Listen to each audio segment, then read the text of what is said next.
Sushant Sareen, your reading of Asim Munir being back at the White House and this time with Shahbaz Sharif in tow. What's cooking between America and Pakistan?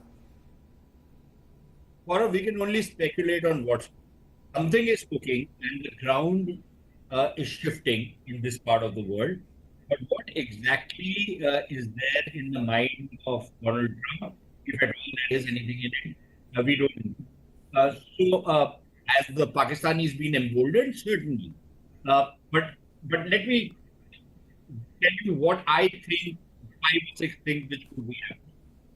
First, of course, the most obvious one. You know, the Pakistanis claim that rather than hiring lobbyists, they've been able to buy out the White House by, in a manner of bribing the Trump family and Trump associates, giving them some sweetheart deals on crypto, dangling the carrot of mining and critical minerals and stuff like that. The second is that it could be terrorism related, but Pakistan being a partner in fighting terrorism, that's like crazy.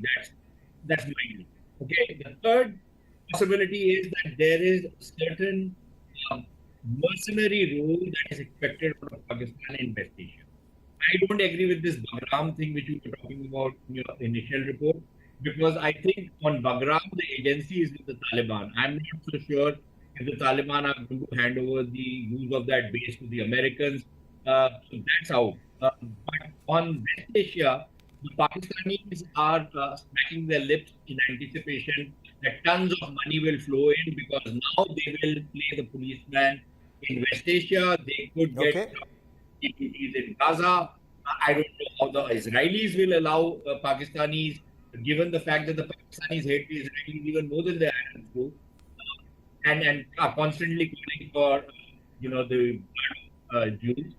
I don't see how that's going to be possible, but that is another part of it. And finally, I think there is this concept that the American... So let's take this one by one. There are 3 very pertinent points you've raised, Sushant. Let me take this one by one. Professor Ladwig, to have Pakistan cooperate on counter-terrorism is like having wolves guard the sheep, and that clearly cannot happen. Pakistan is the biggest exporter of radical Islamist terror. Is it cryptocurrency? Is it seeking air bases in Pakistan? Why is America suddenly being so sweet to Pakistan? First time Donald Trump said they've taken away $33 billion, they're liars, they indulge in deceit. And this time he's saying Asim Munir is a great man.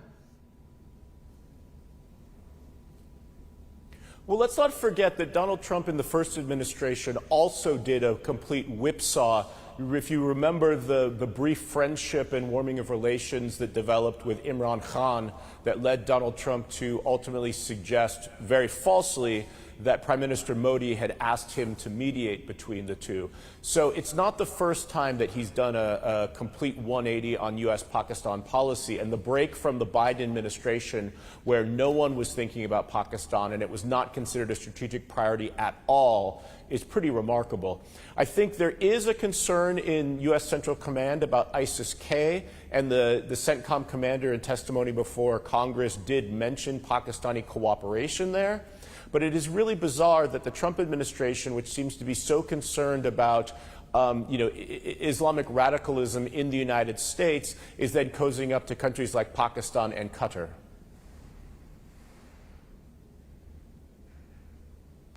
Oh, it is very, very surprising. And Sushant Sareen, Israel is a very powerful country. Israel was able to take on multiple adversaries simultaneously. Now, Pakistan's dream of having missiles that can target Israel or go as far as Israel. Will Israel wait for something, or is there trouble for Pakistan already if it even looks in that direction? I don't think the Pakistanis will be that stupid. They can be remarkably stupid, but I don't see them being that stupid as to directly target Israel. And for what?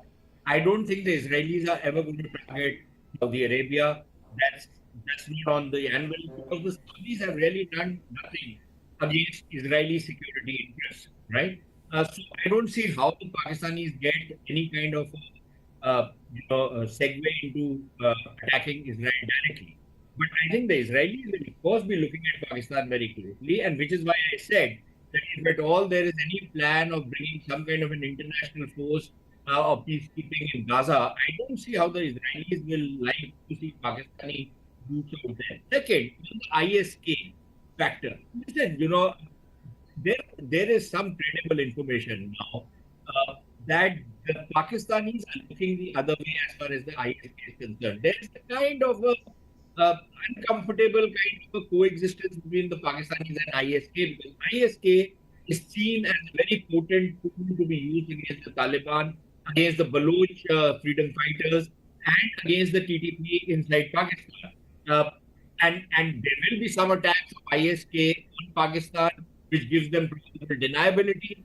But this is the game the Pakistanis have perfected in playing. And one more factor, Gaurav, I add, the Americans could also be using Pakistan as a tool to pressure India into giving in whatever the Americans want from India. So I think we should not ignore that, which would then play in the hands of the US skeptics in India. Not that they need to do much anymore, because I think there is deep skepticism in India now on any kind of a long-term strategic relationship with Pakistan. And I personally think that the Indian government is shooting itself in the foot by saying that it's all very well, the trade negotiations can go on and all the other stuff which the Americans are doing to India can go on, but the strategic and the security relationship remains intact. I don't see how, number one, how it can remain intact, and I don't see why it should remain intact, because that is one of the leverages in on the Americans, who might be using Pakistan on West Asia and India for East Asia. Not that I expect India to become America's cat's paw as far as East Asia is concerned. Okay. Professor Ladwig, would you agree with that assessment that Donald Trump may be trying to tell India, unless you sign a deal on my terms, well, there is Pakistan, and that's not good news for India?